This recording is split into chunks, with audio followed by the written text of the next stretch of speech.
ਕਹਿੰਦਾ ਇੱਥੇ ਭੁੱਖੀ ਮਿਲ ਜਾਂਦੀ ਆ। ਤੁਸੀਂ ਦੇਖੋ ਉਹਨਾਂ ਦਾ ਦਿਮਾਗ ਕਿੱਥੇ ਤੱਕ ਪਹੁੰਚਿਆ ਹੋਇਆ। ਬਾਹਰ ਚੱਲੇ ਆ ਪਰ 3 ਕਰੋੜ 2% ਆ 1.9%। ਹਾਂਜੀ ਹਾਂਜੀ 2% ਦੀ ਆਬਾਦੀ ਤੋਂ 44.5% 40% ਤੋਂ ਉੱਤੇ ਲੋਕ ਜਿਹੜੇ ਜੇਲ੍ਹਾਂ 'ਚ ਬੈਠੇ ਆ ਪੰਜਾਬ ਤੋਂ।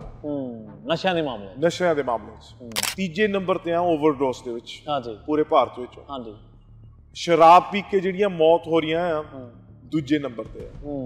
ਜਿਹੜੇ ਲੋਕ ਕਹਿੰਦੇ ਆ ਕਿ ਨਹੀਂ ਉੱਥੇ ਆਹ ਆ ਉੱਥੇ ਨਾ ਜਾਓ, ਹਾਂਜੀ, ਤੇ ਤੁਸੀਂ ਇੱਥੇ ਦੇ ਹੀ ਬਣ ਗਏ ਆ ਬਾਹਰਲੇ।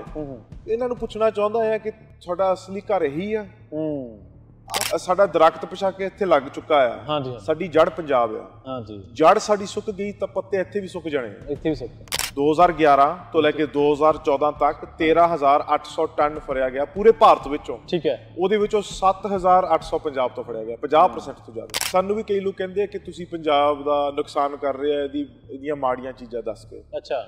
ਖੋਜ ਦੇ ਵਿੱਚ ਸਾਨੂੰ ਬਹੁਤ ਲੋਕ ਕਹਿੰਦੇ ਆ ਇਹ, ਪਰ ਸਾਡਾ ਇਰਾਦਾ ਨਹੀਂ ਇਹ ਹੈਗਾ ਕਿ ਅਸੀਂ ਪੰਜਾਬ ਨੂੰ ਮਾੜਾ ਪੇਸ਼ ਕਰੀਏ। ਅਸੀਂ ਅਸਲੀਅਤ ਦੱਸ ਰਹੇ ਹਾਂ। ਟ੍ਰਾਂਸਲੇਸ਼ਨ ਦੇ ਵਿੱਚ ਵੀ ਇਸ ਤਰ੍ਹਾਂ ਕਰ ਲਿਆ ਵੀ ਆਈ ਵਾਨਾ, ਜਦੋਂ ਇਹਨੂੰ ਕਹਿਣਾ ਮੰਗਦੇ ਆ, ਜਦ ਕਿ ਮੈਂ ਆਪਣਾ ਪੰਜਾਬੀ ਦੇ ਵਿੱਚ ਇਹਦਾ ਰੂਪਾਂਤਰ ਕਿ ਮੈਂ ਇਹ ਕਹਿਣਾ ਚਾਹੁੰਦਾ ਆ, ਹਨਾ। ਸੋ ਇਹ ਚੀਜ਼ਾਂ ਆਪਾਂ ਦੇਖਦੇ ਆ। ਮੰਗਦੇ ਤਾਂ ਮੰਗਤਿਆਂ ਦੀ ਹੁੰਦੀ ਹੈ। ਹਾਂਜੀ ਹਾਂਜੀ। ਜੇ ਤੁਸੀਂ ਇੱਕ ਆਬਾਦੀ ਨੂੰ ਦਾ ਨਕਸ਼ਾ ਬਦਲਣਾ ਆ, ਉਹਦੀ ਮਾਂ ਬੋਲੀ ਬਦਲੋ। ਇਹ ਯੂਨੈਸਕੋ ਦੀ ਰਿਪੋਰਟ ਦੇ ਵਿੱਚ ਗੱਲ ਆ ਕਿ ਜਿਹੜੀ ਸਾਡੀ ਮਾਂ ਬੋਲੀ ਆ ਉਹਦੇ ਵਿੱਚੋਂ ਤੁਹਾਡਾ ਆਉਂਦਾ, ਤੁਹਾਡਾ ਵਰਤਾਵਾ, ਤੁਹਾਡਾ ਰੋਜ਼ ਦਾ, ਸਾਡੇ ਸੰਸਕਾਰ। ਹਾਰਟ ਡਿਜ਼ੀਜ਼ ਦੇ ਵਿੱਚ ਪਹਿਲੇ ਨੰਬਰ ਤੇ ਪੰਜਾਬ, ਮੋਟਾਪੇ 'ਚ ਪਹਿਲੇ ਨੰਬਰ ਤੇ ਪੰਜਾਬ, ਪੀਲੀਆ ਦੀ ਬਿਮਾਰੀ 'ਚ ਪਹਿਲੇ ਨੰਬਰ ਤੇ ਪੰਜਾਬ, HIV ਏਡਜ਼ ਦੇ ਪਹਿਲੇ ਨੰਬਰ ਤੇ ਪੰਜਾਬ, ਡਾਇਬੀਟੀਜ਼ ਦੇ ਜਿਸ ਸ਼ੂਗਰ ਦੀ ਬਿਮਾਰੀ ਕਰਕੇ ਲੋਕ ਮਰਦੇ ਆ ਦੂਜੇ ਨੰਬਰ ਤੇ ਪੰਜਾਬ, ਹਾਈਪਰਟੈਂਸ਼ਨ ਪੰਜਾਬ ਪਹਿਲੇ ਨੰਬਰ ਤੇ, ਡਿਪਰੈਸ਼ਨ ਨਹੀਂ ਹਾਈਪਰਟੈਂਸ਼ਨ ਜਿਹਨੂੰ ਬਲੱਡ ਪ੍ਰੈਸ਼ਰ ਵੀ ਕਹਿੰਦੇ ਆ ਪਹਿਲੇ ਨੰਬਰ ਤੇ ਪੰਜਾਬ। 40 ਸਾਲ ਤੋਂ ਉੱਤੇ ਜਿਹੜੀਆਂ ਆਪਣੇ ਲੋਕਾਂ ਦੀਆਂ ਅੱਖਾਂ ਖਰਾਬ ਹੁੰਦੀਆਂ ਪਹਿਲੇ ਨੰਬਰ ਤੇ ਪੰਜਾਬ। ਇਹ ਤਾਂ ਹੁਣ ਜਿਹੜੇ ਮੇਰੇ ਦਿਮਾਗ ਦੇ ਵਿੱਚ ਮੈਂ ਤੁਹਾਨੂੰ ਕਹਿ ਰਿਹਾ, ਮੇਰੇ ਨੋਟ ਤਾਂ ਮੇਰੇ ਸਾਹਮਣੇ ਨਹੀਂ ਹੈਗੇ। ਉਹਨਾਂ ਨੇ ਰਾਤੋਂ ਰਾਤ ਕਹਿਤਾ ਕਿ ਸਾਨੂੰ ਸਿਕਿਉਰਿਟੀ ਦੇ ਥ੍ਰੈਟ ਆ, ਤੁਸੀਂ ਦਸਤਾਰ ਨਹੀਂ ਬਣ ਸਕਦੇ। ਠੀਕ ਆ। ਉੱਥੇ ਹੁਣ ਜਿੰਨੇ ਵੀ ਪਾਸਪੋਰਟ ਦੀਆਂ ਫੋਟੋਆਂ ਉੱਥੇ ਨੰਗੇ ਸਿਰੀਆਂ ਸਿੰਘਾਂ ਦੀਆਂ ਵੀ। ਸਕੂਲ ਦੇ ਵਿੱਚ ਜਿਹੜੇ ਬੱਚੇ ਪੜ੍ਹਦੇ ਆ ਉਹ ਲੱਕ ਨਾਲ ਆਪਣੀ ਪੱਗ ਬੰਨ੍ਹ ਕੇ ਜਾਂਦੇ ਆ। ਠੀਕ ਹੈ। ਕਿਉਂ ਪੱਗ ਉੱਥੇ ਨੰਗੇ ਸਿਰੀ ਉੱਥੇ ਪੜ੍ਹਾਉਂਦੇ ਆ ਬੱਚਿਆਂ ਨੂੰ। ਅਸੀਂ 1984 ਤੋਂ ਬਾਅਦ ਜਿਹੜਾ ਉੱਥੇ ਆਰਮੀ ਗਈ ਆ ਉਹਦਾ ਕਰਜ਼ਾ ਲਾ ਰਹੇ ਆ ਅਸੀਂ। ਕਸ਼ਮੀਰ ਸਾਡੇ ਨਾਲੋਂ ਜ਼ਿਆਦਾ ਕਰਜ਼ੇ ਹੀ, ਅਸੀਂ ਦੂਜੇ ਨੰਬਰ ਤੇ ਆ ਕਰਜ਼ੇ ਦੇ ਵਿੱਚ ਪੂਰੇ ਭਾਰਤ ਵਿੱਚੋਂ। ਠੀਕ ਹੈ। 1984 ਵਿੱਚ ਅਸੀਂ ਕਿੱਥੇ ਸੀਗੇ GDP ਦੇ ਵਿੱਚ ਤੁਹਾਨੂੰ ਪਤਾ? ਹਾਂਜੀ, ਪਹਿਲੇ ਨੰਬਰ ਤੇ ਸੀ। 2001 ਤੱਕ ਚੌਥੇ ਨੰਬਰ ਤੇ ਆ ਗਏ। ਠੀਕ ਹੈ। ਤੇ ਅੱਜ ਅਸੀਂ 16ਵੇਂ ਨੰਬਰ ਤੇ। ਕਿਉਂ? ਆਰਮੀ ਸਾਡੇ ਭੇਜੀ ਗਈ। ਆਰਮੀ ਭੇਜਣ ਦੇ ਅਸੀਂ ਬਿੱਲ ਦੇ ਰਹੇ ਹਾਂ। ਅੱਜ BSF ਲੱਗਦੀ ਹੈ ਪੰਜਾਬ 'ਚ, ਕੌਣ ਬਿੱਲ ਦੇ ਰਿਹਾ? ਸਟੇਟ ਦੇ ਰਹੀ ਆ, ਸੈਂਟਰਲ ਸਰਕਾਰ ਨੂੰ। ਇਹ ਬਹੁਤ ਗੱਲ ਜ਼ਰੂਰੀ ਹੈ ਕਿ ਅਗਲੀ ਪੀੜ੍ਹੀ ਪੰਜਾਬ ਨਾਲ ਜੁੜੀ ਰਹਿਣ। ਜੇ ਉਹ ਟੁੱਟ ਗਈ ਤਾਂ ਪੰਜਾਬ ਦਾ ਸਾਨੂੰ ਨਹੀਂ ਹੈਗਾ ਭਵਿੱਖ ਕੀ ਹੈ ਕਿ ਨਹੀਂ। ਇਹ ਬਹੁਤ ਜ਼ਰੂਰੀ ਹੈ ਕਿ ਉਹਨਾਂ ਨੂੰ ਪੰਜਾਬ ਦੇ ਨਾਲ ਜੁੜੇ ਰਹਿਣ ਤੇ ਆਪਣੇ ਪਿੰਡਾਂ ਵੱਲ ਧਿਆਨ ਦੇਣ। ਜੀ ਜੀ।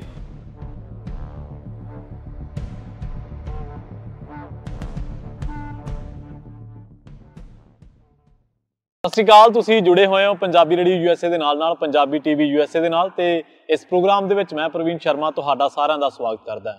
ਪੰਜਾਬ ਦੇ ਬਾਰੇ ਜਦੋਂ ਆਪਾਂ ਗੱਲਬਾਤ ਕਰਦੇ ਹਾਂ ਤੇ ਸਿਰਫ ਪਠਾਨਕੋਟ ਤੋਂ ਲੈ ਕੇ ਅਬੋਹਰ ਤੱਕ ਪੰਜਾਬ ਨਹੀਂ ਹੈ, ਸੰਗਰੂਰ ਤੋਂ ਲੈ ਕੇ ਫਿਰੋਜ਼ਪੁਰ ਤੱਕ ਪੰਜਾਬ ਨਹੀਂ ਹੈ। ਪੰਜਾਬ ਇੱਕ ਤਹਿਜ਼ੀਬ ਹੈ ਤੇ ਜਦੋਂ ਪੰਜਾਬ ਦੀ ਗੱਲ ਕਰਦੇ ਹਾਂ ਤਾਂ ਆਪਣੇ ਸਾਹਮਣੇ ਕਈ ਦਰਪੇਸ਼ ਸਮੱਸਿਆਵਾਂ ਖੜੋਂਦੀਆਂ ਨੇ, ਜਿਨ੍ਹਾਂ ਦੇ ਵਿੱਚ ਨਸ਼ੇ ਹੈ ਜਾਂ ਪੰਜਾਬ ਦੇ ਵਿੱਚ ਜਿਹੜਾ ਸੋਸ਼ਲ ਸਟਰਕਚਰ ਹੈ ਉਹਦੇ ਬਾਰੇ ਆਪਾਂ ਗੱਲਬਾਤ ਕਰਦੇ ਹਾਂ, ਜਾਂ ਆਪਾਂ ਨੂੰ ਪਤਾ ਲੱਗਦਾ ਕਿ ਪੰਜਾਬ ਦੇ ਵਿੱਚ ਜਿਹੜਾ ਪੋਲੀਟੀਕਲ ਰੌਲਾ ਰੱਪਾ ਹੈ ਉਹ ਕਿਸ ਕਦਰ ਹੈ।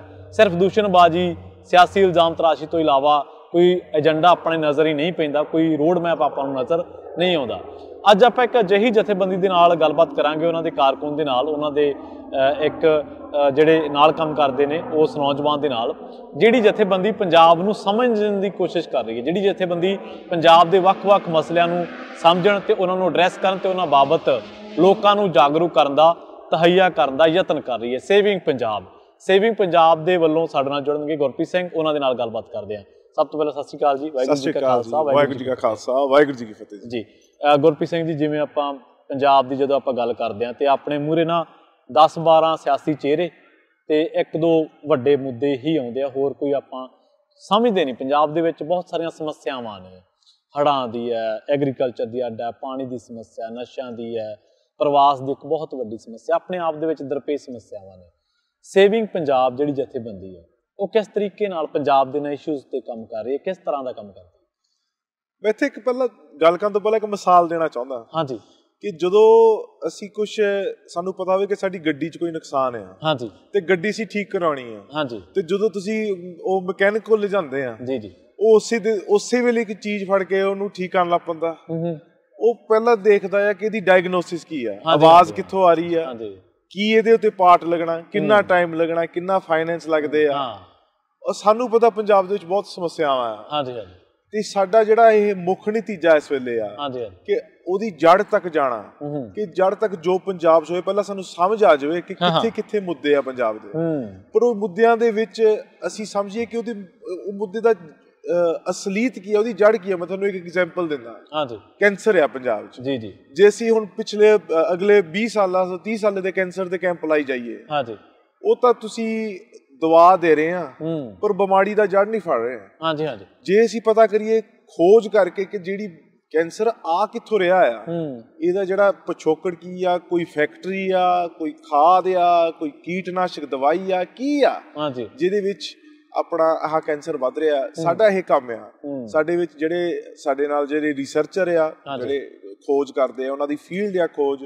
ਕਈ ਸਾਡੇ ਇਨਵਾਇਰਮੈਂਟਲ ਸਪੈਸ਼ਲਿਸਟ ਆ, ਕਈ ਸਾਡੇ ਐਗਰੀਕਲਚਰ ਸਪੈਸ਼ਲਿਸਟ ਆ, ਕਈ ਸਾਡੇ ਨਸ਼ੇ ਦੇ ਵਿੱਚ ਸਪੈਸ਼ਲਿਸਟ ਆ, ਤੇ ਉਹਨਾਂ ਦਾ ਮੁੱਖ ਨਤੀਜਾ ਇਹ ਆ ਕਿ ਸਾਨੂੰ ਪੰਜਾਬ ਦੀ ਅਸਲੀਅਤ ਪਤਾ ਲੱਗ ਜਾਵੇ ਕਿ ਸਾਡੇ ਅੱਜ ਤੱਕ ਕਿੱਥੇ ਤੱਕ ਕੰਮ ਪਹੁੰਚਿਆ ਹੈ। ਇਹ ਲੋਕ ਕਹਿ ਦਿੰਦੇ ਆ ਬਹੁਤ ਕਿ ਪੰਜਾਬ 'ਚ ਨਸ਼ਾ ਬਹੁਤ ਆ, ਹਾਂਜੀ, ਪਰ ਅਸਲ ਦੇ ਵਿੱਚ ਸਾਡੇ ਕੋਲ ਡੇਟਾ ਹੈ ਸਮਝਣ ਨੂੰ ਕਿ ਕਿੱਥੇ ਤੱਕ ਨਸ਼ਾ ਪਹੁੰਚਿਆ। ਹਾਂਜੀ, ਬਿਲਕੁਲ ਬਿਲਕੁਲ। ਜਿਵੇਂ ਤੁਸੀਂ ਡੇਟੇ ਦੀ ਗੱਲ ਕੀਤੀ ਆ, ਤੁਸੀਂ ਡੇਟਾ ਕਿਵੇਂ ਕਲੈਕਟ ਕਰਦੇ ਆ? ਕਿਉਂਕਿ ਆਪਾਂ ਦੇਖਦੇ ਹਾਂ ਕਿ ਅੰਕੜੇ ਤਾਂ ਸਰਕਾਰੀ ਏਜੰਸੀਜ਼ ਵੀ ਦਿੰਦੀਆਂ ਨੇ, ਪਰ ਉਹ ਕਈ ਵਾਰੀ ਪੋਲੀਟੀਕਲੀ ਮੋਟੀਵੇਟਡ ਹੁੰਦੇ ਨੇ।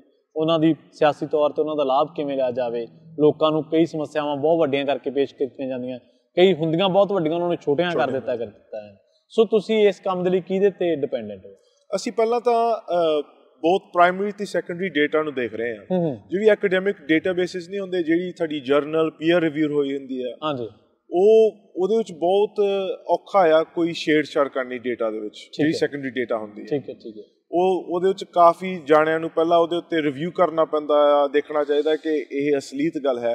ਪਰ ਜਿਹੜੀ ਗੱਲ ਤੁਸੀਂ ਕਹੀ ਕਿ ਸਾਨੂੰ ਫਿਰ ਵੀ ਨਹੀਂ ਪਤਾ ਕਿ ਕਿਹੜੀ ਛੇੜਛਾੜ ਹੋਈ ਹੈ ਕਿਹੜੀ ਨਹੀਂ, ਹਾਂਜੀ ਹਾਂਜੀ, ਉਹਦੇ ਕਰਕੇ ਅਸੀਂ ਬਹੁਤ ਪ੍ਰਾਇਮਰੀ ਅਤੇ ਸੈਕੰਡਰੀ ਡੇਟਾ ਕਰਨ ਦੀ ਕੋਸ਼ਿਸ਼ ਕਰ ਰਹੇ ਹਾਂ। ਪੰਜਾਬ ਦੇ ਵਿੱਚ ਜਿਹੜਾ ਸਾਡਾ ਸਾਡੇ ਰਿਸਰਚਰ ਆ, ਉਹ ਸਾਨੂੰ ਅਸਲੀਤ ਦੱਸਦੇ ਆ। ਅਸੀਂ 3 ਸਾਲ ਪਿੱਛੇ ਇੱਕ ਸਰਵੇ ਕੀਤਾ ਸੀਗਾ ਜਿਹਦਾ ਨਾਂ ਸੀਗਾ ਮਾਈ ਪਿੰਡ ਸਰਵੇ। ਠੀਕ ਹੈ। ਜਿਹੜੇ ਬਾਹਰਲੇ ਬੈਠੇ ਲੋਕ ਉਹ ਆਪਣੇ ਪਿੰਡ ਦਾ ਜਿਹੜਾ ਆਪਣਾ ਸਰਵੇ ਕਰਾਉਂਦੇ ਸੀਗੇ ਕਿ ਆ ਜਿਹੜੇ 15 ਸਵਾਲ ਆ ਪਤਾ ਕਰੋ ਸਾਨੂੰ ਦੱਸ ਕੇ ਕਿ ਤੁਹਾਡੇ ਪਿੰਡ 'ਚ ਨਸ਼ਾ ਕਿੰਨਾ, ਸਾਡੇ ਪਿੰਡ 'ਚ ਪ੍ਰਵਾਸ ਕਿੰਨਾ ਹੋ ਰਿਹਾ, ਤੁਹਾਡੇ ਪਿੰਡ ਦੇ ਵਿੱਚ ਕਿਹੜੀਆਂ ਬਿਮਾਰੀਆਂ ਲੱਗੀਆਂ, ਤੁਹਾਡੇ ਪਿੰਡ 'ਚ ਤੁਹਾਡੀ ਐਜੂਕੇਸ਼ਨ ਸਕੂਲ ਦੀ ਕਿੱਦਾਂ ਦੀ ਆ, ਤੁਹਾਡੇ ਪਿੰਡ ਦੇ ਵਿੱਚ ਹੋਰ ਕਿਹੜੀਆਂ ਸਮੱਸਿਆਵਾਂ, ਗੈਂਗ ਕਲਚਰ, ਕ੍ਰਾਈਮ ਕਿੰਨਾ ਆ। ਇਹਦੇ ਉੱਤੇ ਅਸੀਂ 15,000 ਜਾਣਿਆਂ ਨੇ ਉਹ ਡੇਟਾ ਭਰਿਆ ਸੀਗਾ। ਠੀਕ ਹੈ। ਉਹ ਡੇਟਾ ਜਦੋਂ ਅਸੀਂ ਉਹਨੂੰ ਦੇਖਿਆ ਕਿ ਕਿੱਥੇ ਤੱਕ ਆ ਗੱਲ ਪਹੁੰਚੀ, ਉਹਦੇ ਵਿੱਚ ਸਾਨੂੰ ਥੋੜਾ ਜਿਹਾ ਨਕਸ਼ਾ ਮਿਲ ਗਿਆ ਕਿ ਪੰਜਾਬ ਦੀ ਅਸਲੀਤ ਕੀ ਆ ਇਸ ਵੇਲੇ।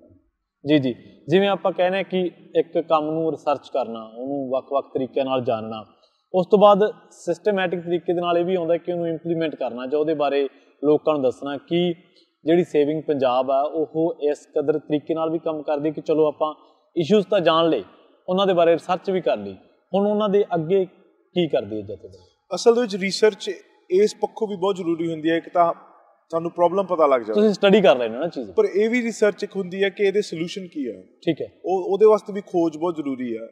ਹੁਣ ਕਈ ਇਕੱਲੇ ਪੰਜਾਬ ਦੇ ਨਹੀਂ ਸਾਰੇ ਮਸਲੇ, ਇਹ ਦੁਨੀਆ ਭਰ ਦੇ ਮਸਲੇ ਹੁੰਦੇ ਆ ਕਿ ਨਸ਼ੇ ਵੀ ਬਹੁਤ ਇਲਾਕਿਆਂ 'ਚ ਆ, ਆਪਣਾ ਪਾਣੀ ਦੀ ਵੀ ਹੋਰ ਏਦਾਂ ਦੇ ਮੁਲਕ ਆ ਜਿੱਥੇ ਪਾਣੀ ਦੀ ਘਾਟ ਹੋ ਰਹੀ ਆ। ਹਾਂਜੀ ਹਾਂਜੀ। ਤੇ ਉਹਨਾਂ ਦੇ ਮਾਡਲ ਸਮਝਣੇ ਕਿ ਉਹ ਕੀ ਕਰ ਰਹੇ ਆ, ਉਹ ਮੁਲਕ ਹੋਣ ਦੇ ਨਾਤੇ ਜੋ ਪੰਜਾਬ 'ਚ ਹੋ ਰਿਹਾ ਆ, ਤੇ ਉਹਨਾਂ ਦੇ ਮਾਡਲ ਦੇਖ ਕੇ, ਉਹਨਾਂ ਦਾ ਫਲਸਫਾ ਦੇਖ ਕੇ ਅਸੀਂ ਪੰਜਾਬ ਵਿੱਚ ਕਿਸ ਤਰ੍ਹਾਂ ਲਾਗੂ ਕਰ ਸਕਦੇ ਆ, ਇਹਦੇ ਉੱਤੇ ਵੀ ਸਾਡੀ ਰਿਸਰਚ ਹੋ ਰਹੀ ਆ।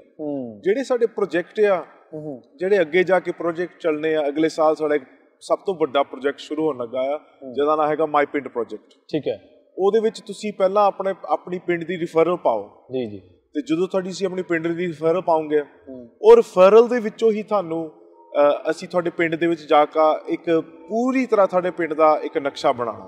ਠੀਕ ਹੈ। ਤੁਹਾਡੇ ਪਿੰਡ ਦੇ ਵਿੱਚ ਤੁਹਾਡਾ ਪਾਣੀ ਕਿੱਥੇ ਤੱਕ ਗਿਆ, ਤੁਹਾਡੇ ਪਿੰਡ ਦੇ ਵਿੱਚ ਤੁਹਾਡੀ ਸੋਇਲ ਫਰਟੀਲਿਟੀ, ਤੁਹਾਡੀ ਧਰਤੀ ਦੀ ਉਪਜਾਊ ਕਿੰਨੀ ਆ, ਕਿਸਾਨ ਕੀ ਕੁਝ ਬੀਜ ਰਹੇ ਆ, ਤੁਹਾਡੀ ਤੁਹਾਡੇ ਪਿੰਡ ਦੀ ਹਵਾ ਕਿੱਦਾਂ ਦੀ ਆ, ਤੁਹਾਡੇ ਪਿੰਡ ਦੇ ਵਿੱਚ ਹੈਲਥ ਕਿੱਦਾਂ ਦੀ, ਉੱਥੇ ਇੱਕ ਹੈਲਥ ਕੈਂਪ ਲੱਗੂਗਾ ਕਿ ਜਿਹੜੇ ਲੋਕ ਆ ਅਸਲ ਦੇ ਵਿੱਚ ਫ੍ਰੀ ਵਿੱਚ ਆ ਕੇ ਆਪਣੀ ਸਿਹਤ ਚੈੱਕ ਕਰ ਸਕਦੇ ਆ। ਸਾਡੇ ਵਾਸਤੇ ਇੱਕ ਡੇਟਾ ਆ ਕਿ ਜੇ ਸਾਨੂੰ ਪਤਾ ਲੱਗ ਗਿਆ ਕਿ ਅਸੀਂ 50 ਜੀ ਇੱਕ ਪਿੰਡ ਦੇ ਦੇਖੇ, ਉਹਨਾਂ ਸਾਰਿਆਂ ਦੇ ਵਿੱਚ ਇੱਕ ਬਿਮਾਰੀ ਆ, ਤੇ ਉਹ ਬਿਮਾਰੀ ਦੀ ਜੜ ਕੀ ਆ, ਪਾਣੀ ਦੇ ਵਿੱਚ ਕੋਈ ਨੁਕਸਾਨ ਆ, ਕੋਈ ਉਹਨਾਂ ਦੇ ਖੁਰਾਕ ਵਿੱਚ ਨੁਕਸਾਨ ਆ, ਉਹ ਇੱਕ ਤੁਹਾਡੀ ਪਿੰਡ ਦੀ ਇੱਕ ਰਿਪੋਰਟ ਤਿਆਰ ਕਰਨੀ ਹੈ ਅਸੀਂ, ਤੇ ਰਿਪੋਰਟ ਤਿਆਰ ਕਰਕੇ ਤੁਹਾਨੂੰ ਦੇਣੀ ਹੈ ਕਿ ਤੁਹਾਡੇ ਪਿੰਡ ਦੀ ਅਸਲੀਅਤ ਆਹ ਆ। ਉਹਦੇ ਵਾਸਤੇ ਇੱਕ ਉਹਦਾ mypindproject.com ਦੇ ਉੱਤੇ ਤੁਸੀਂ ਐਸਾ ਜੀ ਸ਼ੁਰੂ ਨਹੀਂ ਹੋਈ, ਪਰ ਉਹ ਆਪਣਾ ਪਿੰਡ ਦੀ ਰਿਫਰਲ ਤੁਸੀਂ ਪਾ ਸਕਦੇ ਆ। ਠੀਕ ਹੈ, ਤੇ ਉਹ ਇੱਕ ਬਹੁਤ ਸਾਡੇ ਵਾਸਤੇ ਇੱਕ ਉਪਰਾਲਾ ਹੋਊਗਾ ਕਿ ਜੇ ਅਸੀਂ ਹੁਣ ਕੁਝ ਪੰਜਾਬ ਵਿੱਚ ਬਦਲਾਅ ਲਿਆਉਣਾ ਚਾਹੁੰਦੇ ਆ, ਇਹ ਆਪਣੇ ਪਿੰਡਾਂ ਤੋਂ ਸ਼ੁਰੂ ਕਰੀਏ। ਜੀ ਜੀ, ਪਿੰਡਾਂ ਦੇ ਵਿੱਚ ਜੋ ਤੁਹਾਡੇ ਪਿੰਡ ਦੇ ਵਿੱਚ ਸਮੱਸਿਆ ਆ, ਉਹਦਾ ਮਤਲਬ ਇਹ ਤਾਂ ਨਹੀਂ ਹੈ ਕਿ ਅਗਲੇ ਪਿੰਡ 'ਚ ਵੀ ਇਹੀ ਹੋਣੀ ਹੈ। ਹਰੇਕ ਪਿੰਡ ਦੇ ਵਿੱਚ ਵੱਖਰੀਆਂ ਸਮੱਸਿਆਵਾਂ ਹੁੰਦੀਆਂ, ਤੇ ਉਹਨਾਂ ਨੂੰ ਲਾਗੂ ਵੀ ਸੋਲੂਸ਼ਨ ਉਹਨਾਂ ਦੇ ਵੱਖਰੇ ਹੁੰਦੇ ਆ। ਤੇ ਜੇ ਪੰਜਾਬ ਦੇ ਜਿਹੜੇ ਲੋਕ ਬਾਹਰ ਬੈਠੇ ਆ, ਜਿਨ੍ਹਾਂ ਕੋਲ ਅੱਜ ਕੱਲ ਘਰੋਂ ਪੱਖੋਂ ਠੀਕ ਆ, ਧਿਆਨ ਦੇ ਸਕਦੇ ਆ, ਆਪਣੇ ਬੱਚਿਆਂ ਨੂੰ ਜਿਹੜਾ ਪੰਜਾਬ ਨਾਲ ਜੋੜ ਸਕਦੇ ਆ, ਇਹ ਬਹੁਤ ਗੱਲ ਜ਼ਰੂਰੀ ਹੈ ਕਿ ਅਗਲੀ ਪੀੜ੍ਹੀ ਪੰਜਾਬ ਨਾਲ ਜੁੜੀ ਰਹਿਣ। ਜੀ ਜੀ, ਜੇ ਉਹ ਟੁੱਟ ਗਈ ਤਾਂ ਪੰਜਾਬ ਦਾ ਸਾਨੂੰ ਨਹੀਂ ਹੈਗਾ ਭਵਿੱਖ ਕੀ ਹੈ ਕਿ ਨਹੀਂ। ਇਹ ਬਹੁਤ ਜ਼ਰੂਰੀ ਹੈ ਕਿ ਉਹਨਾਂ ਨੂੰ ਪੰਜਾਬ ਦੇ ਨਾਲ ਜੁੜੇ ਰਹਿਣ ਤੇ ਆਪਣੇ ਪਿੰਡਾਂ ਵੱਲ ਧਿਆਨ ਦੇਣ। ਜੀ ਜੀ, ਇੱਥੇ ਇੱਕ ਗੱਲ ਇਹ ਵੀ ਆ ਜਾਂਦੀ ਹੈ ਗੁਰਪ੍ਰੀਤ ਸਿੰਘ ਜੀ, ਵੀ ਕਈ ਵਾਰੀ ਅਸੀਂ ਆਪਣੇ ਦੇ ਵਿੱਚੋਂ ਹੀ ਸਾਡੇ ਆਪਣੇ ਕੁਝ ਕਹਿੰਦੇ ਆ ਕਿ ਬੱਚਿਆਂ ਨੂੰ ਦੱਸਦੇ ਆ ਕਿ ਪੰਜਾਬ ਤਾਂ ਜੀ ਆਹ ਹੋ ਗਿਆ, ਪੰਜਾਬ 'ਚ ਤਾਂ ਜਾਣ ਦਾ ਫਾਇਦਾ ਨਹੀਂ, ਉੱਥੇ ਇਹ ਹੋ ਗਿਆ, ਫਲਾਹ ਹੋ ਗਿਆ, ਇਹ ਹੋ ਗਿਆ, ਕ੍ਰਾਈਮ ਹੈ, ਨਸ਼ੇ ਆ, ਉੱਥੇ ਲੋਕ ਹੁਣ ਭਾਈਚਾਰਕ ਸਾਂਝ ਨਹੀਂ ਰਹੀ। ਤਾਂ ਲੱਗਦਾ ਕਿ ਇਹ ਵੀ ਚੀਜ਼ਾਂ ਸਾਡੀਆਂ ਭਾਵੇਂ ਸਿੱਧੇ ਤੇ ਭਾਵੇਂ ਅਸਿੱਧੇ ਤਰੀਕੇ ਨਾਲ ਕਰਦੀਆਂ ਨੁਕਸਾਨ ਹੀ ਆ, ਕਿਉਂਕਿ ਇਹਨੇ ਫਿਰ ਨਵੀਂ ਪੀੜ੍ਹੀ ਦਾ ਜੁੜਾਵ ਥੋੜ੍ਹਾ ਹੋਣਾ ਜੇ ਅਸੀਂ ਇੱਕ ਚੀਜ਼ ਦੇ ਬਾਰੇ, ਇੱਕ ਸਿਸਟਮ ਦੇ ਬਾਰੇ, ਇੱਕ ਧਰਤੀ ਦੇ ਬਾਰੇ ਉਹਨੂੰ ਹਮੇਸ਼ਾ ਨਿੰਦੀ ਜਾਈਏ, ਉਹਦੀ ਬੁਰਾਈ ਕਰੀ ਚੱਲਾਂਗੇ ਆਪਣੇ ਬੱਚਿਆਂ ਨੂੰ। ਇਹ ਮੈਂ ਗੱਲ ਸਮਝਦਾ, ਪਰ ਅਸਲ ਦੇ ਵਿੱਚ ਜੋ ਸਾਨੂੰ ਵੀ ਕਈ ਲੋਕ ਕਹਿੰਦੇ ਆ ਕਿ ਤੁਸੀਂ ਪੰਜਾਬ ਦਾ ਨੁਕਸਾਨ ਕਰ ਰਹੇ ਆ ਇਹਦੀਆਂ ਮਾੜੀਆਂ ਚੀਜ਼ਾਂ ਦੱਸ ਕੇ। ਅੱਛਾ, ਖੋਜ ਦੇ ਵਿੱਚ ਸਾਨੂੰ ਬਹੁਤ ਲੋਕ ਕਹਿੰਦੇ ਆ ਇਹ, ਪਰ ਸਾਡਾ ਇਰਾਦਾ ਨਹੀਂ ਇਹ ਹੈਗਾ ਕਿ ਅਸੀਂ ਪੰਜਾਬ ਨੂੰ ਮਾੜਾ ਪੇਸ਼ ਕਰੀਏ। ਅਸੀਂ ਅਸਲੀਅਤ ਦੱਸ ਰਹੇ ਹਾਂ, ਜਦੋਂ ਅਸਲ ਦੇ ਵਿੱਚ ਹੈ ਜੋ ਹੈ ਉਹਨੂੰ ਦੱਸਣਾ ਜ਼ਰੂਰੀ ਆ। ਉਹ ਤਾਂ ਤੁਸੀਂ ਅੱਗੇ ਜਾ ਸਕਦੇ ਜੇ ਤੁਹਾਨੂੰ ਪਤਾ ਅਸਲੀਅਤ ਕੀ ਆ। ਜਿਹੜੀ ਰਹੀ ਗੱਲ ਕਿ ਜਿਹੜੇ ਲੋਕ ਕਹਿੰਦੇ ਆ ਕਿ ਨਹੀਂ ਉੱਥੇ ਆਹ ਆ, ਉੱਥੇ ਨਾ ਜਾਓ, ਤੇ ਤੁਸੀਂ ਇੱਥੇ ਦੇ ਹੀ ਬਣ ਗਏ ਆ ਬਾਹਰਲੇ, ਇਹਨਾਂ ਨੂੰ ਪੁੱਛਣਾ ਚਾਹੁੰਦਾ ਆ ਕਿ ਤੁਹਾਡਾ ਅਸਲੀ ਘਰ ਇਹੀ ਆ?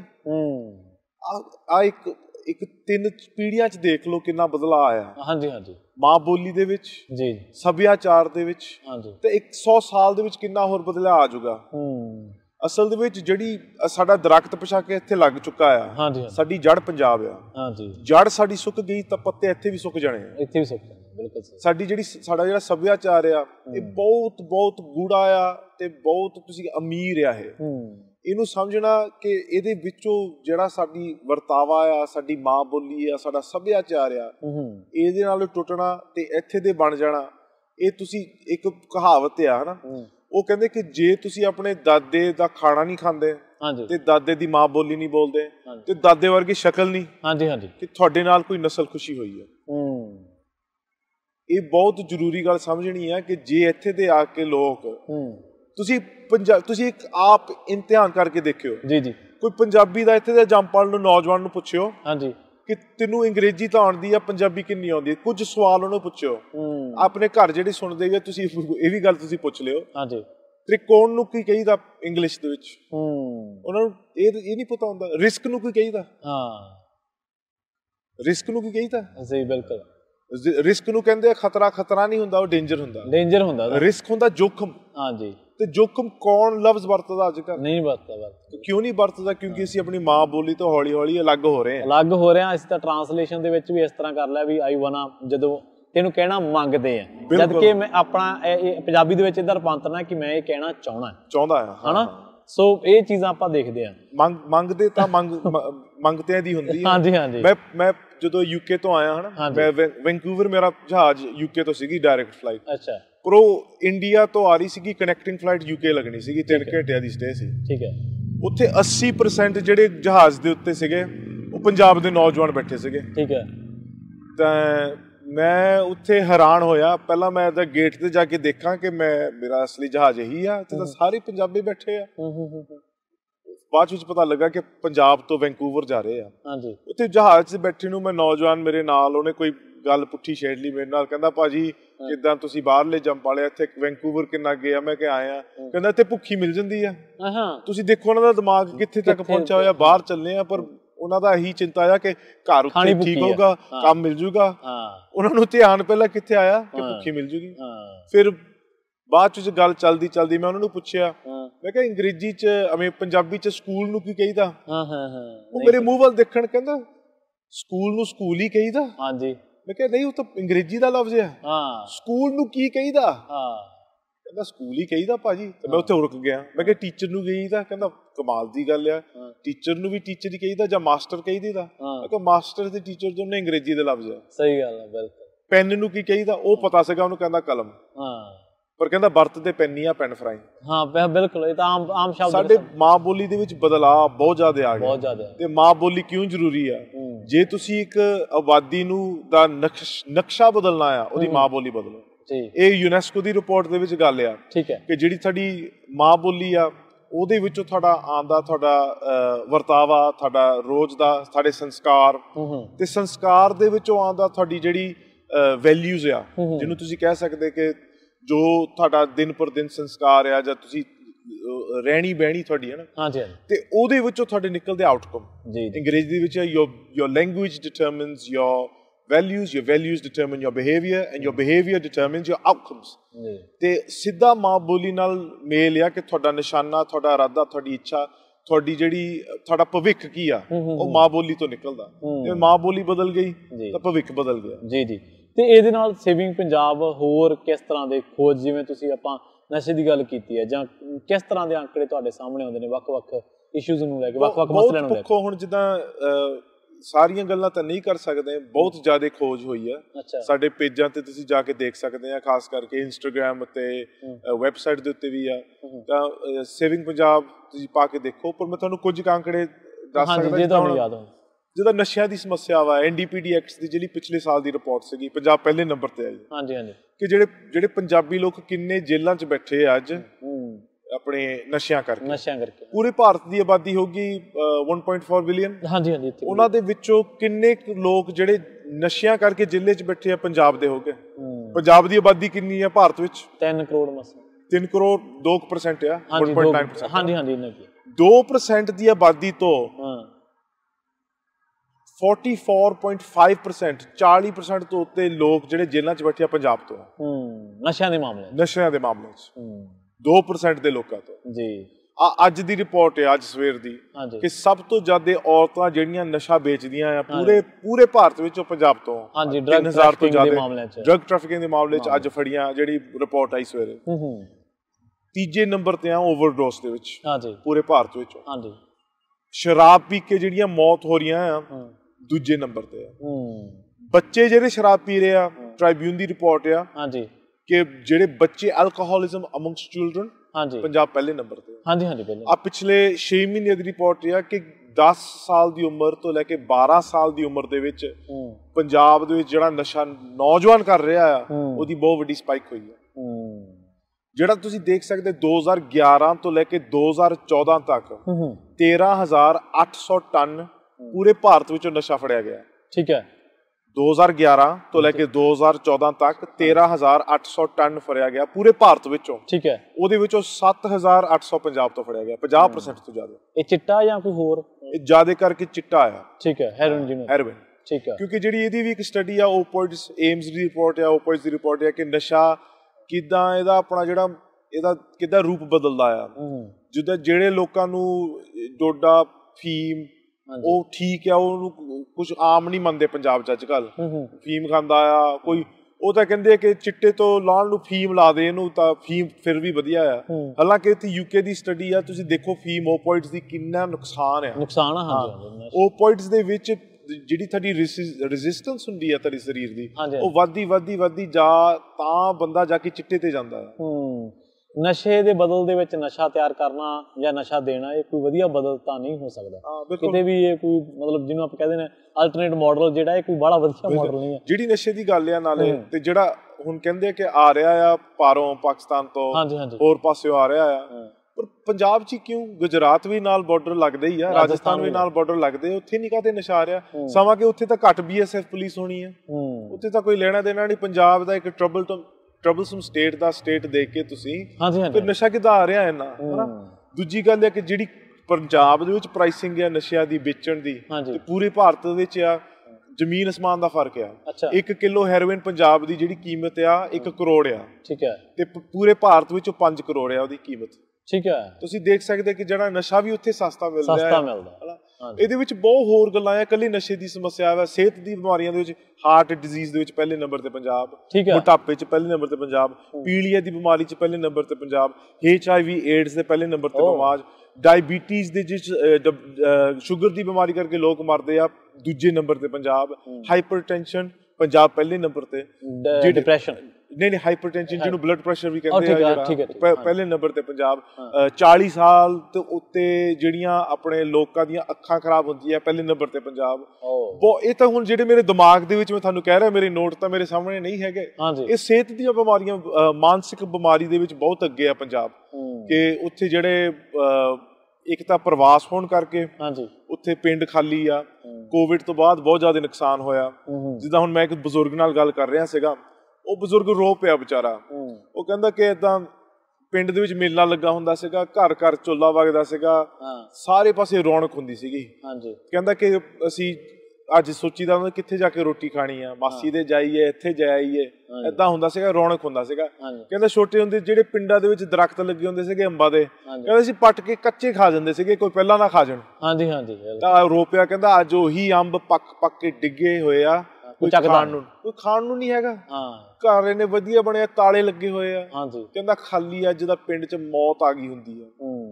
ਤਾਂ ਉਹ ਰੋ ਰਹੇ ਆ ਪੰਜਾਬ ਦੇ ਲੋਕ, ਜਿਹੜੇ ਬਜ਼ੁਰਗ ਆ ਜਿਹੜੇ ਉੱਥੇ ਬੈਠੇ ਆ, ਉਹ ਵੀ ਹੁਣ ਸੋਚਦੇ ਸੀ ਸਾਡਾ ਇੱਥੇ ਕੋਈ ਰਿਹਾ ਹੀ ਨਹੀਂ, ਕੀ ਕਰੀਏ ਅਸੀਂ।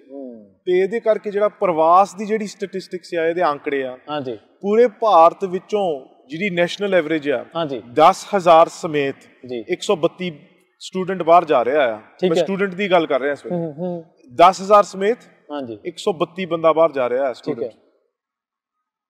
ਪੰਜਾਬ ਦਾ ਕੀ ਹੋਊਗਾ? ਗੈਸ ਮਾਰੋ ਮਾੜੀ ਜੀ। ਪੰਜਾਬ ਦਾ ਅੱਧਕ ਹੋਊਗਾ। ਅੱਧਕ? ਹਾਂਜੀ। ਪੂਰੇ ਭਾਰਤ ਵਿੱਚ 132 ਆ ਐਵਰੇਜ। 10,000 ਦੇ ਵਿੱਚੋਂ 132 ਬੰਦਾ ਬਾਹਰ ਜਾ ਰਿਹਾ ਹੈ। ਠੀਕ ਹੈ। ਤੁਹਾਡਾ ਕੀ ਖਿਆਲ ਹੈ ਪੰਜਾਬ ਦਾ ਕੀ ਹੋਊਗਾ? ਪੰਜਾਬ ਦਾ 100 ਤੋਂ ਲੱਗ ਹੋਗਾ। 1060। 10,000 ਦੇ ਵਿੱਚੋਂ? ਹਾਂ। ਉਹ ਅੱਛਾ, ਇਹ ਪਿਛਲੇ 6 ਮਹੀਨਿਆਂ ਦੀ ਰਿਪੋਰਟ ਨਿਕਲੀ ਆ। ਠੀਕ ਹੈ। 10,000 ਦੇ ਵਿੱਚੋਂ 1060 ਬੰਦਾ ਬਾਹਰ ਜਾ ਰਿਹਾ ਹੈ ਸਟੂਡੈਂਟ। ਜੇ ਆਪਾਂ ਸਰਲ ਸ਼ਬਦਾਂ ਦੇ ਵਿੱਚ ਸਮਝਾਉਣਾ ਹੋਵੇ ਵੀ 140 ਕਰੋੜ ਆਬਾਦੀ ਚੋਂ 3 ਕਰੋੜ ਆਪਾਂ ਆਬਾਦੀ ਕੱਢ ਦਈਏ ਪਾਸੇ, ਤੇ ਉਸ ਆਬਾਦੀ ਦੇ ਵਿੱਚੋਂ ਜਾ ਰਿਹਾ 10,000 ਬੰਦੇ ਪਿੱਛੇ 132 ਬੰਦੇ। 3 ਕਰੋੜ ਆਬਾਦੀ ਦੇ ਵਿੱਚੋਂ ਜਾ ਰਿਹਾ 10,000 ਪਿੱਛੇ 1060। ਬਹੁਤ ਜ਼ਿਆਦਾ ਸ਼ੌਕਿੰਗ ਸਟੈਟਿਸਟਿਕਸ ਹੈ। ਹਾਂਜੀ। ਤੇ ਜਦੋਂ ਤੁਹਾਡਾ ਪੰਜਾਬ ਦਾ ਪ੍ਰਵਾਸ ਹੋ ਰਿਹਾ ਆ, ਇੱਕ ਵੋਇਡ ਹੁੰਦੀ ਆ, ਇੱਕ ਜਗ੍ਹਾ ਖਾਲੀ ਤੁਸੀਂ ਛੱਡਦੇ ਆ, ਜਗ੍ਹਾ ਕੌਣ ਭਰ ਰਿਹਾ ਆ? ਗੈਰ ਪੰਜਾਬੀ। ਉਹਦੇ ਕਰਕੇ ਫਿਰ ਸਮੱਸਿਆਵਾਂ ਹੋਰ ਪੰਜਾਬ 'ਚ ਪੈਂਦੀਆਂ, ਮਾਂ ਬੋਲੀ ਹੋਰ ਬਦਲਾ ਰਹੀ ਹੈ, ਉਹ ਕਈ ਸਾਡੇ ਜਿਹੜੇ ਸੰਸਕਾਰ ਨਹੀਂ ਮਿਲਦੇ, ਸੱਭਿਆਚਾਰ ਤਬਦੀਲੀਆਂ ਉਹ ਕੁਦਰਤੀ ਹੁੰਦੇ ਆ। ਪੰਜਾਬ ਦੂਜੇ ਨੰਬਰ ਤੇ ਆ ਫੋਰਨ ਸਟੂਡੈਂਟਾਂ ਦੇ ਵਿੱਚ। ਠੀਕ ਹੈ। ਜਿਹੜੇ ਗੈਰ ਪੰਜਾਬੀ ਹੋਰ ਮੁਲਕਾਂ ਤੋਂ ਸਟੂਡੈਂਟ ਆ ਕੇ ਪੜ੍ਹ ਰਹੇ ਆ, ਪੰਜਾਬ ਜਾ ਕੇ ਪੜ੍ਹ ਰਹੇ ਆ। ਠੀਕ ਆ। ਤੇ ਜਿਹੜੀਆਂ ਬੇਰੁਜ਼ਗਾਰੀ ਬਹੁਤ, ਤਾਂ ਹੀ ਸਟੂਡੈਂਟ ਬਾਹਰ ਜਾ ਰਹੇ ਜਿਹੜੇ ਪੜ੍ਹ ਲਿਖ ਜਾਂਦੇ ਆ। ਐਜੂਕੇਸ਼ਨ ਦੇ ਮਾਸਟਰ ਦੇ ਵਿੱਚ ਤੁਹਾਡੇ ਹਿਸਾਬ ਦੇ ਨਾਲ ਮਤਲਬ ਸੇਵਿੰਗ ਪੰਜਾਬ ਜਦੋਂ ਇਹਨਾਂ ਸਾਰੀ ਚੀਜ਼ਾਂ ਨੂੰ ਐਨਾਲਿਸਟ ਕਰਦੀ ਹੈ, ਜਦੋਂ ਸਾਰਿਆਂ ਤੇ ਸਟੱਡੀ ਕਰਦੀ ਹੈ, ਤਾਂ ਤੁਸੀਂ ਕਿਹਾ ਜਾਂ ਮਹਾਂਦਰਾ ਪੰਜਾਬ ਦਾ ਦੇਖਦੇ ਹੋ ਅਗਲੇ 5-7 ਸਾਲਾਂ ਦੇ ਵਿੱਚ? ਬਹੁਤ ਭਿਆਨਕ ਹੈ। ਅੱਛਾ। ਬਹੁਤ ਜ਼ਿਆਦਾ ਭਿਆਨਕ ਹੈ। ਇੱਕ ਤਾਂ ਪੰਜਾਬ ਖਾਲੀ ਹੋ ਗਿਆ। ਠੀਕ ਹੈ। ਤੇ ਹੁਣ ਜੇ ਇਹਦੇ ਉੱਤੇ ਅਸੀਂ ਹੁਣ ਨਹੀਂ ਕੁਛ ਕੀਤਾ ਤਾਂ ਫਿਰ ਸਾਡੇ ਪੰਜਾਬ ਹੱਥੋਂ ਜਾਂਦਾ ਲੱਗਣਾ। ਮੈਂ ਇੱਥੇ ਇੱਕ ਐਗਜ਼ਾਮਪਲ ਦਿੰਦਾ, 1955 ਦੇ ਵਿੱਚ 55 ਦੇ ਵਿੱਚ ਹੈ ਨਾ, ਉੱਥੇ ਇੰਡੀਆ ਦੇ ਵਿੱਚ ਰੀਆਰਗਨਾਈਜੇਸ਼ਨ ਐਕਟ ਹੁੰਦੀ ਹੈ। ਹਾਂਜੀ। ਜਿੱਥੇ ਬਹਾਰੀ ਬੋਲ ਹੁੰਦੀ ਹੈ ਉੱਥੇ ਬਹਾਰ ਬਣਾਇਆ ਜਾਂਦਾ। ਹਾਂਜੀ। ਜਿੱਥੇ ਗੁਜਰਾਤੀ ਬੋਲ ਹੁੰਦੀ ਹੈ ਉੱਥੇ ਗੁਜਰਾਤ ਬਣਾਇਆ ਜਾਂਦਾ। ਹਾਂਜੀ ਹਾਂਜੀ। ਸੰਵਿਧਾਨ ਦੇ ਵਿੱਚ ਲਿਖਿਆ ਹੋਇਆ ਕਿ ਤੁਸੀਂ ਜਦੋਂ ਮਰਜ਼ੀ ਰੀਆਰਗਨਾਈਜੇਸ਼ਨ ਕਰ ਸਕਦੇ ਹੋ ਜੇ ਕਰਨੀ ਹੋਵੇ। ਠੀਕ ਹੈ। ਸਟੇਟ ਬਦਲ ਸਕਦੇ ਆ, ਬਦਲਦੇ ਰਹਿੰਦੇ ਆ। ਕਸ਼ਮੀਰ 'ਚ ਦੇਖੋ ਕੀ ਹੋਇਆ, 370 ਰੱਦ ਕੀਤੀ, ਕਸ਼ਮੀਰ ਨੂੰ ਤੋੜ ਕੇ ਲਦਾਖ ਬਣਾਤਾ, ਯੂਨੀਅਨ ਟੈਰੀਟਰੀ ਬਣਾਤੀ। ਕਰ ਸਕਦੇ ਆ ਮੁਲਕ। ਹੁਣ ਪੰਜਾਬ ਵਿੱਚ ਦਰਿਆ ਕਿੰਨੇ ਆ? ਇਸ ਟਾਈਮ ਤਾਂ ਤਿੰਨ ਹੀ ਆ। ਇੱਕ ਵੀ ਰਾਵੀ ਅੰਦਰ ਬਾਹਰ ਜਾਂਦਾ, ਸਤਲੁਜ ਵੀ ਨਾਂ ਦਾ ਦਰਿਆ ਆ, ਜਦੋਂ ਭਾਖੜਾ ਜਵਾਬ ਦਿੰਦਾ ਉਦੋਂ ਪਾਣੀ ਭਰ ਹੁੰਦਾ। ਹਾਂਜੀ ਬਿਲਕੁਲ। ਤਾਂ ਦਰਿਆ ਵੀ ਨਹੀਂ ਪੰਜ ਰਹੇ ਤੇ ਪੰਜਾਬ 'ਚ ਮਾਂ ਬੋਲੀ ਲਾਗੂ ਹੈ ਅੱਜ। ਬਿਲਕੁਲ, ਸਕੂਲਾਂ 'ਚ ਆਪਾਂ ਕੀ ਦੇਖਦੇ ਹਾਂ, ਹਿੰਦੀ ਬੋਲ ਹੁੰਦੀ ਆ, ਇੰਗਲਿਸ਼ ਬੋਲ ਹੁੰਦੀ ਆ, ਸ਼ਹਿਰਾਂ 'ਚ ਚਲੇ ਜਾਓ ਉਹ ਹੋਰ ਕੋਈ ਭਾਸ਼ਾ ਬੋਲਦੇ ਆ। ਪੰਜਾਬ 'ਚ ਪੰਜਾਬੀ ਬੋਲ ਕੇ ਨਹੀਂ ਖੁਸ਼, ਨਾ ਉੱਥੇ ਪੰਜ ਦਰਿਆ ਰਹਿਣ। ਤੇ ਜਦੋਂ ਜੇ ਪੰਜਾਬ ਦਾ ਉਹਨਾਂ ਨੇ ਨਕਸ਼ਾ ਬਦਲ ਕੇ ਦੁਆਬ ਕਰਤਾ ਤਾਂ ਛੋਟਾ ਕਰਤਾ, ਕੀ ਕਰੋਗੇ ਤੁਸੀਂ? ਉਹਦੇ ਕਹਿਣਾ ਤੁਸੀਂ ਤਾਂ ਬਾਹਰ ਬੈਠੇ ਆ। ਜੀ ਸਹੀ ਹੈ। ਤਾਂ ਸਾਨੂੰ ਆਪਣੇ ਪੰਜਾਬ ਦੇ ਨਾਲ ਇੱਕ ਤਾਲਮੇਲ ਰੱਖਣਾ, ਆਪਣੀ ਜੜ ਆ, ਉੱਥੇ ਸਾਨੂੰ ਧਿਆਨ ਦੇਣਾ ਬਹੁਤ ਜ਼ਰੂਰੀ ਆ। ਜੇ ਅਸੀਂ ਧਿਆਨ ਹੁਣ ਛੱਡ ਦਿੱਤਾ, ਤੁਸੀਂ ਅਗਲੀ ਪੀੜ੍ਹੀ ਤੇ ਨਹੀਂ ਛੱਡ ਸਕਦੇ ਕਿ ਇਹਨਾਂ ਨੇ ਧਿਆਨ ਦੇਣਾ, ਕਿਉਂਕਿ ਜਿਹੜਾ ਤੁਹਾਡੇ ਵਿੱਚ ਕਨੈਕਟ ਆ ਉਹ ਅਗਲੀ ਪੀੜ੍ਹੀ 'ਚ ਨਹੀਂ ਹੋਊਗਾ। ਨਹੀਂ, ਜਿਹੜੀ ਮੋਰਲ ਗਰਾਊਂਡ ਤੇ ਤੁਸੀਂ ਆਪ ਨਹੀਂ ਖਰੇ ਉਤਰ ਰਹੇ, ਉਹ ਤੁਸੀਂ ਅਗਲੇ ਤੋਂ ਉਮੀਦ ਕਿਵੇਂ ਲਾ ਸਕਦੇ? ਬਿਲਕੁਲ।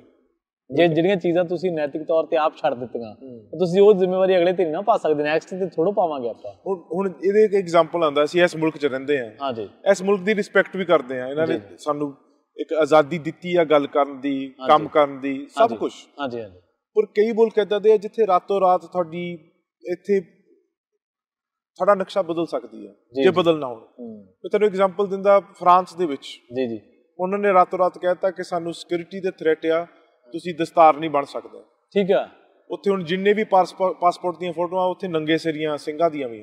ਸਕੂਲ ਦੇ ਵਿੱਚ ਜਿਹੜੇ ਬੱਚੇ ਪੜ੍ਹਦੇ ਆ ਉਹ ਲੱਕ ਨਾਲ ਆਪਣੀ ਪੱਗ ਬੰਨ੍ਹ ਕੇ ਜਾਂਦੇ ਆ। ਠੀਕ ਆ। ਕਿਉਂ? ਪੱਗ ਉੱਥੇ ਨੰਗੇ ਸਿਰੀ ਉੱਥੇ ਪੜ੍ਹਾਉਂਦੇ ਆ ਬੱਚਿਆਂ ਨੂੰ। ਇਹ ਸਾਨੂੰ ਨਹੀਂ ਪਤਾ ਕਿ ਭਵਿੱਖ ਕੀ ਆ ਕੀ ਨਹੀਂ। ਕੱਲ ਨੂੰ ਇੱਥੇ ਕਹਿ ਸਕਦੇ ਤੁਹਾਨੂੰ ਕਿਰਪਾਨ ਪਾਣਾ ਮਨਾ, ਜਿਹੜੇ ਸਿੱਖਾਂ ਵਾਸਤੇ ਕਿਰਪਾਨ ਪਾਉਂਦੇ ਆ, ਪਰ ਸਾਡੇ ਵਾਸਤੇ ਫਿਰ ਇਹ ਤੁਸੀਂ ਕਹਿ ਸਕਦੇ ਕੀ ਕਰੋਗੇ ਅਸੀਂ, ਹੈ ਨਾ। ਸਾਡਾ ਘਰ ਤਾਂ ਉਹੀ ਆ ਜਿੱਥੇ ਸਾਨੂੰ ਆਜ਼ਾਦੀ ਆ, ਆਪਣੇ ਸੱਭਿਆਚਾਰ ਦੀ, ਜਿੱਥੇ ਸਾਡੇ ਗੁਰੂਆਂ ਪੀਰਾਂ ਦੀ ਧਰਤੀ ਆ, ਜਿੱਥੇ ਉਸ ਧਰਤੀ ਵਾਸਤੇ ਗਦਰੀ ਬਾਬੇ ਇਸ ਧਰਤੀ ਤੋਂ ਗਏ ਆਪਣੀ ਆਜ਼ਾਦੀ ਵਾਸਤੇ।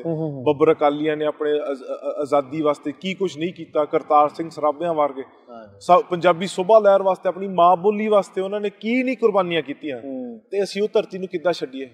ਆਪਾਂ ਇਹ ਵੀ ਦੇਖਦੇ ਹਾਂ ਕਈ ਵਾਰੀ ਨਾ, ਜਦੋਂ ਪੰਜਾਬ ਦੀ ਗੱਲ ਕੋਈ ਕਰਦਾ ਹੈ, ਪੰਜਾਬ ਦੇ ਇਸ਼ੂਜ਼ ਦੇ ਉੱਤੇ ਕੋਈ ਗੱਲ ਕਰਦਾ ਹੈ, ਉਹਨਾਂ ਇਸ਼ੂਜ਼ ਨੂੰ ਐਡਰੈਸ ਕਰਦਾ ਹੈ, ਉਹਨਾਂ ਦੇ ਉੱਤੇ ਸਰਕਾਰ ਨੂੰ ਘੇਰਦਾ ਹੈ, ਤਾਂ ਸਿਰਫ ਉਹਨਾਂ ਕੋਲੇ ਦੋ ਜਿਹੜੇ ਨੇ ਉਹ ਜਵਾਬ ਹੁੰਦੇ ਨੇ ਪੰਜਾਬ ਦੀਆਂ ਸਰਕਾਰਾਂ ਕੋਲੇ। ਜੇ ਬਾਹਰਲਾ ਬੈਠਾ ਪੰਜਾਬੀ ਕਰਦਾ ਤੇ ਇਹ ਕਹਿੰਦੇ ਕਿ ਤਾਂ ਖਾਲਿਸਤਾਨ ਮੰਗਦੇ ਆ, ਦੇਸ਼ ਨੂੰ ਤੋੜਨਗੇ। ਆਪਾਂ ਦੇਖਿਆ ਨਾ ਹੁਣ ਕਿੰਨਾ ਕੁਛ ਹੋ ਰਿਹਾ ਸਾਰੇ ਮਾਮਲਿਆਂ ਦੇ ਵਿੱਚ, ਆਪਾਂ ਦੇਖਦੇ ਹਾਂ। ਜੇ ਕਿ ਉੱਥੇ ਬੈਠਾ ਕਰਦਾ ਉਹਨੂੰ ਕਹਿ ਦਿੰਦਾ ਤੂੰ ਕਾਂਗਰਸੀਆਂ, ਤੂੰ ਅਕਾਲੀਆਂ, ਤੂੰ ਇਹ ਆ, ਤੂੰ ਫਲਾਂ, ਉਹਨੂੰ ਆਪਾਂ ਉੱਥੋਂ ਦੇ ਲੋਕ ਨਹੀਂ ਕੁਛ ਕਰਨ ਦਿੰਦੇ।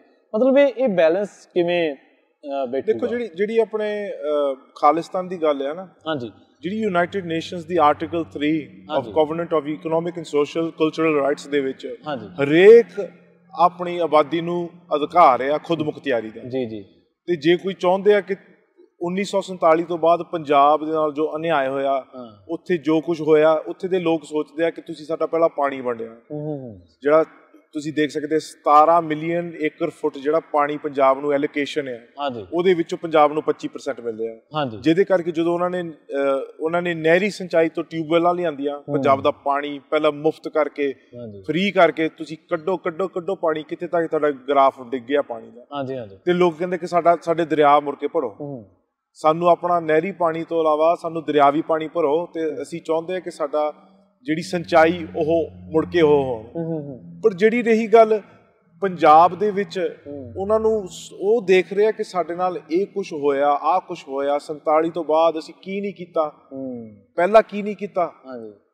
ਆਪਣੀ ਕੁਰਬਾਨੀਆਂ, ਜਲਿਆਂਵਾਲਾ ਬਾਗ, ਬਾਰਡਰਾਂ ਤੇ ਸ਼ਹੀਦਾਂ ਦੇਣੀਆਂ, ਇਹ ਸਭ ਕੁਛ ਪੰਜਾਬੀਆਂ ਨੇ ਕੀਤਾ। ਤੇ ਸਾਨੂੰ ਮੁੱਲ ਕੀ ਪਿਆ? ਸਾਨੂੰ ਆਪਣਾ ਇੱਕ ਸੂਬਾ ਨਹੀਂ ਬਣਾ ਦਿੱਤਾ ਜਿੱਥੇ ਪੰਜਾਬੀ ਰਾਜਧਾਨੀ ਨਹੀਂ ਮਿਲੀ ਸਾਨੂੰ। ਤੇ ਫਿਰ ਕਿਉਂ ਨਾ ਜਿਹੜੇ ਲੋਕ ਮੰਗਦੇ ਆ ਉਹ ਮਜਬੂਰ ਕੀਤੇ ਗਏ ਆ।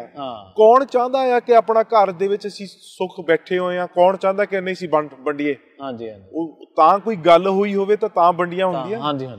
ਪਰ ਜਿਹੜੇ ਹੁਣ ਇੱਕ ਬਹਾਨਾ ਬਣ ਗਿਆ ਆ ਕਿ ਬਾਹਰ ਬੈਠੇ ਉਹ ਖਾਲਿਸਤਾਨ ਕਰੀ ਜਾਂਦੇ ਆ, ਉੱਥੇ ਬੈਠੇ ਉਦਾਂ ਹੀ ਕਰਪਸ਼ਨ ਇੰਨੀ ਕੁਛ ਕਰ ਨਹੀਂ ਕਰਦਾ। ਇਹ ਸਿਸਟਮ ਹੀ ਖਰਾਬ ਹੋਇਆ ਹੈ। ਸਿਸਟਮ ਤਾਂ ਬਦਲਦੇ ਆ ਜੇ ਲੋਕ ਬਦਲਦੇ ਆ। ਪੰਜਾਬ ਨੂੰ ਇਸ ਵੇਲੇ ਉਹ ਹੈ ਕਿ ਅਸੀਂ ਕੁਛ ਕਰੀਏ ਤਾਂ ਆਮ ਆਦਮੀ ਪਾਰਟੀ ਆਈ ਵਿੱਚ। ਸੋਚੋ, ਉਹਨਾਂ ਨੇ ਕਾਂਗਰਸੀਆਂ ਨੂੰ ਵੀ ਦੇਖਿਆ, ਅਕਾਲੀਆਂ ਨੂੰ ਵੀ ਦੇਖਿਆ, ਸੋਚਦੇ ਆ ਕਿ ਅਸੀਂ ਇੱਕ ਨਵੀਂ ਪਾਰਟੀ ਨੂੰ ਵੀ ਕਰਕੇ ਦੇਖ ਲੈਂਦੇ ਆ। ਉਹ ਵੀ ਉੱਥੇ ਉਹਨਾਂ ਦਾ ਹਾਲ ਸਾਰੇ ਪਾਸੇ ਇੱਕੋ ਹੀ ਹਾਲ ਆ, ਕਿਉਂਕਿ ਰਿਮੋਟ ਕੰਟਰੋਲ ਭਾਵੇਂ ਜਿਹੜੀ ਮਰਜ਼ੀ ਆ ਜਾਵੇ ਸਰਕਾਰ ਪੰਜਾਬ 'ਚ, ਉਹ ਤਾਂ ਦਿੱਲੀ ਚਲਾਉਂਦਾ ਆ। ਭਾਖੜਾ ਵੀ ਜਿਹੜਾ ਜਵਾਬ ਦਿੰਦਾ ਪਾਣੀ, ਉਹ ਕੌਣ ਕਿਹੜੇ ਕੋਲ ਬਟਨ ਆ? BBM ਬੌਂਡ ਦੇ ਵਿੱਚ ਪੰਜਾਬ ਦਾ ਕੋਈ ਅਧਿਕਾਰ ਹੀ ਨਹੀਂ ਹੈਗਾ। ਉਹ ਤਾਂ ਬਟਨ ਹੀ ਦਿੱਲੀ ਚਲਾਉਂਦਾ ਹੈ ਕਿ ਡੈਮ ਖੋਲੋ, ਪੰਜਾਬ ਨੂੰ ਡੁਬਾਓ। ਭਾਸ਼ਾ ਸਰਕਾਰ ਤੋਂ ਜਿਹੜੀ ਕਰਜ਼ਾ ਪੰਜਾਬ ਦੇ ਉੱਤੇ ਲੱਗਾ ਹੈ, ਉਹ ਕੌਣ ਕਿਹਨੇ ਲਾਇਆ ਆ? ਉਹ ਲਾਇਆ ਤਾਂ ਕਿ ਜਿੱਥੇ ਕੋਈ ਸਟੇਟ ਦੇ ਵਿੱਚ ਕੋਈ ਰਾਜਧਾਨੀ ਦੇ ਵਿੱਚ ਕੋਈ ਅਸੀਂ ਆਰਮੀ ਭੇਜੀਏ, ਕਰਜ਼ਾ ਉਹ ਬਿੱਲ ਉਹ ਸਟੇਟ ਦਿੰਦੀ ਆ। ਅਸੀਂ 1984 ਤੋਂ ਬਾਅਦ ਜਿਹੜਾ ਉੱਥੇ ਆਰਮੀ ਗਈ ਆ, ਉਹਦਾ ਕਰਜ਼ਾ ਲਾ ਰਹੇ ਆ ਅਸੀਂ। ਕਸ਼ਮੀਰ ਸਾਡੇ ਨਾਲੋਂ ਜ਼ਿਆਦਾ ਕਰਜ਼ਾਈ ਹੈ, ਅਸੀਂ ਦੂਜੇ ਨੰਬਰ ਤੇ ਆ ਕਰਜ਼ੇ ਦੇ ਵਿੱਚ ਪੂਰੇ ਭਾਰਤ ਵਿੱਚੋਂ। 1984 ਵਿੱਚ ਅਸੀਂ ਕਿੱਥੇ ਸੀਗੇ GDP ਦੇ ਵਿੱਚ, ਤੁਹਾਨੂੰ ਪਤਾ? ਪਹਿਲੇ ਨੰਬਰ ਤੇ ਸੀ। 2001 ਤੱਕ ਚੌਥੇ ਨੰਬਰ ਤੇ ਆ ਗਏ ਤੇ ਅੱਜ ਅਸੀਂ 16ਵੇਂ ਨੰਬਰ ਤੇ। ਕਿਉਂ? ਆਰਮੀ ਸਾਡੇ ਭੇਜੀ ਗਈ। ਆਰਮੀ ਭੇਜਣ ਦੇ ਅਸੀਂ ਬਿੱਲ ਦੇ ਰਹੇ ਹਾਂ ਅੱਜ। BSF ਲੱਗਦੀ ਹੈ ਪੰਜਾਬ 'ਚ, ਕੌਣ ਬਿੱਲ ਦੇ ਰਿਹਾ? ਸਟੇਟ ਦੇ ਰਹੀ ਆ, ਸੈਂਟਰਲ ਸਰਕਾਰ ਨੂੰ। ਮੈਂ ਇਹ ਨਹੀਂ ਕਹਿ ਰਿਹਾ ਕਿ ਸਭ ਕੁਝ ਸਰਕਾਰ ਹੀ ਕਰ ਰਹੀ ਆ, ਸਾਡੇ ਆਪਣੇ ਵੀ ਨੁਕਸਾਨ ਹੈਗੇ ਇਹਦੇ ਵਿੱਚ। ਪੰਜਾਬੀਆਂ ਨੇ ਲਾਲਚ ਦੇ ਬਦਲੇ ਕੀ ਕੁਝ ਨਹੀਂ ਕੀਤਾ, ਆਪਣੇ ਭਰਾ ਵੀ ਮਾਰ ਦਿੱਤੇ, ਪਿੰਡ ਖਾਲੀ ਕਰਤੇ, ਇੱਧਰ ਬਾਹਰ ਆ ਗਏ। ਉਹ ਸਾਡੇ ਵੱਲ ਵੀ ਅਸੀਂ ਆਪਣੇ ਆਪ ਨੂੰ ਨਿਗਾਹ ਮਾਰੀਏ ਕਿ 2 ਵੇਲੇ ਪ੍ਰਸ਼ਾਦੇ ਖਾ ਕੇ ਅਸੀਂ ਸੁੱਖ ਸੀਗੇ। ਉਸ ਵੇਲੇ ਅਸੀਂ ਸਾਡੇ ਚੁੱਲ੍ਹੇ ਵੀ ਇੱਕੋ ਹੀ ਵਗਦੇ ਸੀਗੇ ਘਰਾਂ ਦੇ ਵਿੱਚ, ਸਾਡੇ ਕੋਈ ਵੰਡੀਆਂ ਨਹੀਂ ਸੀਗੀਆਂ। ਤੇ ਜਿੱਦਾਂ ਸਾਡੇ ਕੋਲ ਪੈਸਾ ਆਇਆ ਉਦਾਂ ਅਸੀਂ ਖਰਾਬ ਹੁੰਦੇ ਗਏ। ਗੁਰਪ੍ਰੀਤ ਜੀ, ਬਹੁਤ ਬਹੁਤ ਧੰਨਵਾਦ ਤੁਹਾਡਾ ਇਹਨਾਂ ਵਿਚਾਰਾਂ ਨੂੰ ਸਾਡੇ ਨਾਲ ਸਾਂਝਾ ਕਰਦੇ ਲਈ। ਸੇਵਿੰਗ ਪੰਜਾਬ ਜਥੇਬੰਦੀ ਦੇ ਜਿੰਨੇ ਵੀ ਉਪਰਾਲੇ ਨੇ ਪੰਜਾਬ ਦੇ ਵਿੱਚ, ਉਹ ਸਾਡੇ ਨਾਲ ਸ਼ੇਅਰ ਕਰਦੇ ਨੇ। ਧੰਨਵਾਦ ਜੀ। ਇਹ ਸਨ ਆਪਣੇ ਨਾਲ ਸੇਵਿੰਗ ਪੰਜਾਬ ਜਥੇਬੰਦੀ ਤੋਂ ਗੁਰਪ੍ਰੀਤ ਸਿੰਘ, ਜਿਹੜੀ ਕਿ ਜਥੇਬੰਦੀ ਪੰਜਾਬ ਦੇ ਵੱਖ-ਵੱਖ ਮਸਲਿਆਂ ਨੂੰ, ਵੱਖ-ਵੱਖ ਇਸ਼ੂਜ਼ ਦੇ ਉੱਤੇ ਸਟੱਡੀ ਕਰਦੀ ਹੈ ਤੇ ਬਾਅਦ ਦੇ ਵਿੱਚ ਉਹਨਾਂ ਦਾ ਇਹ ਦਾਅਵਾ ਹੈ ਕਿ ਅਸੀਂ ਲੋਕਾਂ ਨੂੰ ਜਾਗਰੂਕ ਕਰਦੇ ਹਾਂ ਕਿ ਤੁਸੀਂ ਇੱਥੇ ਖੜੇ ਹੋ, ਪੰਜਾਬ ਦੀ ਆਹ ਸਥਿਤੀ ਹੈ। ਗੁਰਪ੍ਰੀਤ ਸਿੰਘ ਨੇ ਪੰਜਾਬ ਦੀ ਜਿਹੜੀ ਇਸ ਵੇਲੇ ਦੀ ਤਸਵੀਰ ਹੈ ਉਹਨੂੰ ਆਪਣੇ ਸ਼ਬਦਾਂ ਰਾਹੀਂ ਬਿਆਨ ਕਰਨ ਦਾ ਯਤਨ ਕੀਤਾ। ਪੰਜਾਬੀ ਰੇਡੀਓ USA ਦੇ ਨਾਲ ਪੰਜਾਬੀ TV USA ਦੇ ਨਾਲ ਜੁੜੇ ਸਾਰੇ ਹੀ ਦਰਸ਼ਕਾਂ ਦਾ ਬਹੁਤ ਬਹੁਤ ਧੰਨਵਾਦ।